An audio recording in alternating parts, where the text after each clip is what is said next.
Hello everyone, welcome to my back channel. कसे आहात सगळे? मस्त मजेत ना?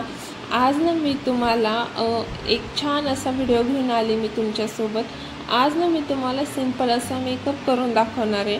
तुम्ही एखाद्या कार्यक्रमात किंवा लग्न समारंभात किंवा एखाद्या फंक्शनला तुम्ही असा न्यूड मेकअप करून जाऊ शकता।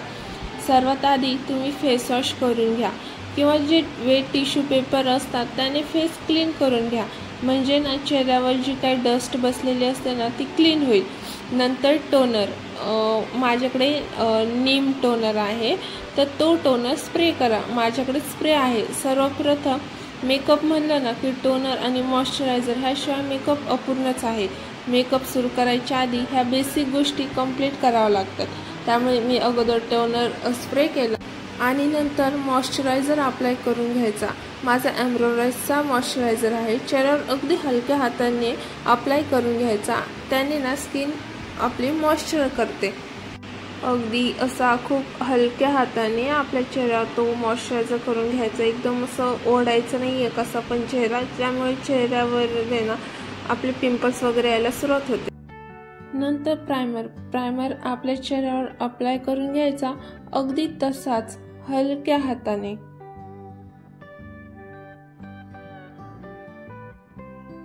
बघा, मी एकदम हलक्या हाताने प्रायमर चेहरा अप्लाय करून घेते। आणि नंतर ऑरेंज करेक्टर, जर चेहऱ्यावर डाग, मुरूम, पिंपल्स, खड्डे असतील ना तर हे ऑरेंज करेक्टर अप्लाय करायचे, जेणेकरून ते डाग, खड्डे, पिंपल्स एक्सेट्रा जे काही असेल ते हाईड होतात आणि डोळ्याखाली जे काळे घेर असतात ना ते पण हाईड होतात। आणि ब्लेंडरने जे काही ऑरेंज करेक्टर अप्लाय केलं होतं ते असं टॅप टॅप टॅप करून घ्यायचं।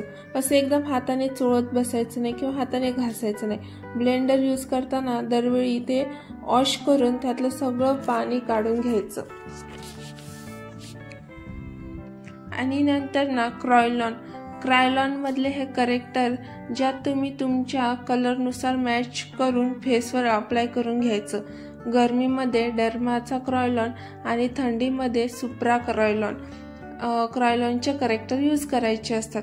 आणि ब्रश पण नेहमी फेसला लावायच्या आधी ना क्लीन करून घेतले पाहिजेत। एवढी एक गोष्ट लक्षात ठेवा की डर्माचा क्रायलॉन मधले जे करेक्टर असतात ते गरमीमध्ये आणि सुप्रा क्रायलॉन मधले करेक्टर ते जे की थंडीमध्ये यूज करायचे असतात। आणि नंतर परत असं ब्लेंडरने ना टॅप टॅप टॅप टॅप असं ब्लेंड करून घ्यायचं।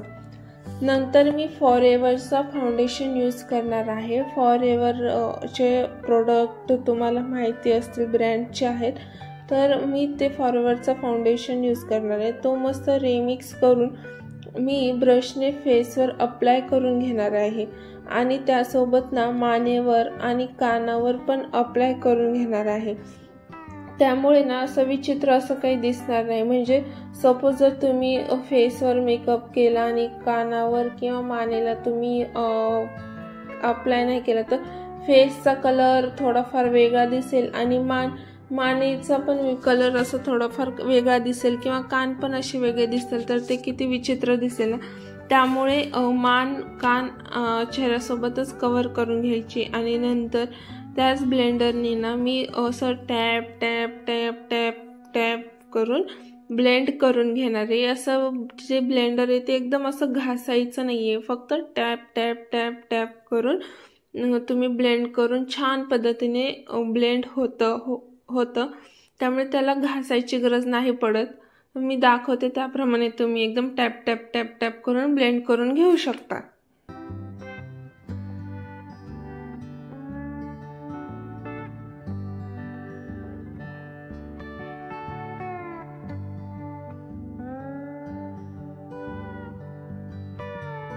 आणि नंतर मी क्रायलॉनचीच लूज पावडर यूज करणार आहे। पावडर जास्त अप्लाय नाही करायची कारण मला न्यूड मेकअप करायचा आहे। अगदी थोड्या प्रमाणात मी चेहऱ्यावर लूज पावडर अप्लाय करून घेते।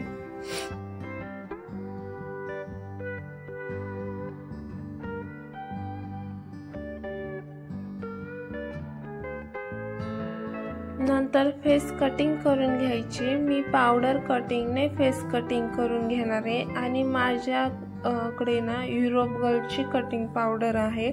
कटिंग मी नोजवर कशी करते ते बघून घ्या. त्यामुळे आपले जे काही नोज आहे ते शेपमध्ये दिसते, तिला नोज कटिंग म्हणतात.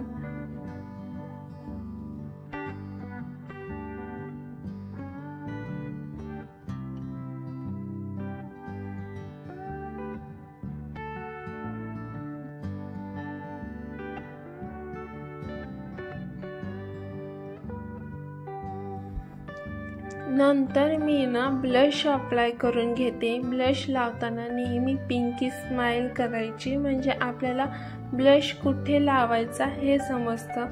आणि ब्लश लावताना ना आपल्याला म्हणजे एकदम थोड्या प्रमाणात ब्लश लावायचा, म्हणजे एकदम लाल लाल किंवा गुलाबी गुलाबी असं जास्त डार्क आपण जो काही कलर लावणार, जो काही शेड लावू तो असं जास्त डार्क नाही वाटणार. त्यामुळे ना न्यूड मेकअप असल्यामुळे आपल्याला ना एकदम डार्क नाही लावला ना ते छान वाटतो ब्लश. नंतर मी हायलायटर लावणार आहे. ब्लशच्या वर, नोजवर, फोरहेडवर हायलायटर अप्लाय करून घ्यायचा फेसवर, ज्यामुळे एक छानसा ग्लो दिसतो.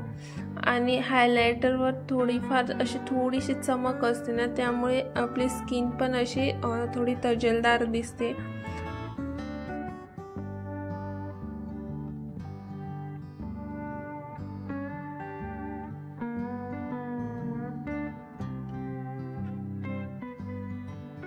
नंतर हे लिपस्टिक पॅलेट आहे माझ्याकडे, ते की शिल्सचा आहे. शिल्सचा ब्रँड आहे माझ्याकडे. तर त्यात मी ना एकदम न्यूड अशी लिपस्टिक लावून घेणार आहे. सो मला थोडीफार डार्क वाटली म्हणून मी लगेच थोडासा पांढरा कलर मिक्स करून जी काही थोडीशी न्यूड करून घेतली लिपस्टिक. आणि नंतर आहे ना मी आय मेकअप करून घेणार. आय मेकअप आहे ना एकदम न्यूड असा मेकअप करून घेणार, म्हणजे सिंगल वॉश कलर करून घेणार आहे आय मेकअपमध्ये. आणि माझ्या आईजला प्रॉब्लेम असल्यामुळे ना मेकअप किंवा मला धुळीची ॲलर्जी असल्यामुळे ना माझ्या डोळ्यातून नेहमी पाणी येत राहतं. तर मी थोडंसं खाली आयशॅडोमधला जो काही कलर आहे तो ब्लेंड करते, जेणेकरून आहे ना मला माझे फेसवरून पाणी जरी आलं ना तरी काजळ उतरणार नाही. पण नंतर आणि नंतर हा आहे PCचा मेकअप फिक्सर, जो की मेकअप पूर्ण झाल्यानंतर ना मी हा मेकअप फिक्स करून घेते. आणि मी शक्यतो माझ्या डोळ्यांना काहीच झटत नाही, कारण मला ॲलर्जी असल्यामुळे मी मेकअप आयलायनर असं काहीच यूज करत नाही. म्हणजे ॲब्रोचे जे ॲब्रो फिलरने मी फक्त व्यवस्थित फ्रिल करून घेते, मला त्याची गरज पण नाही आहे. आणि नंतर हेअरस्टाईल करून मी झाले रेडी जाण्यासाठी. आणि जे काही आपलं असतं ना, म्हणजे जे की मेकअप सौंदर्याची खाण किंवा संस्कृती आपली, तर त्याशिवाय मेकअप कंप्लीट दिसत नाही. तर मी सर्वप्रथम अगोदर टिकली लावून घेतली आणि ही ज्वेलरी वेअर करून मी अशी रेडी झालेली आहे. आणि हा माझा लुक कसा वाटतोय मला कमेंटमध्ये नक्की सांगा. तर ही साडी मी अशी वेअर केलेली आहे आणि साडी वेअर करून हा अशा पद्धतीने माझा लुक क्रिएट झालाय. भेटूया आपण नेक्स्ट ब्लॉगमध्ये.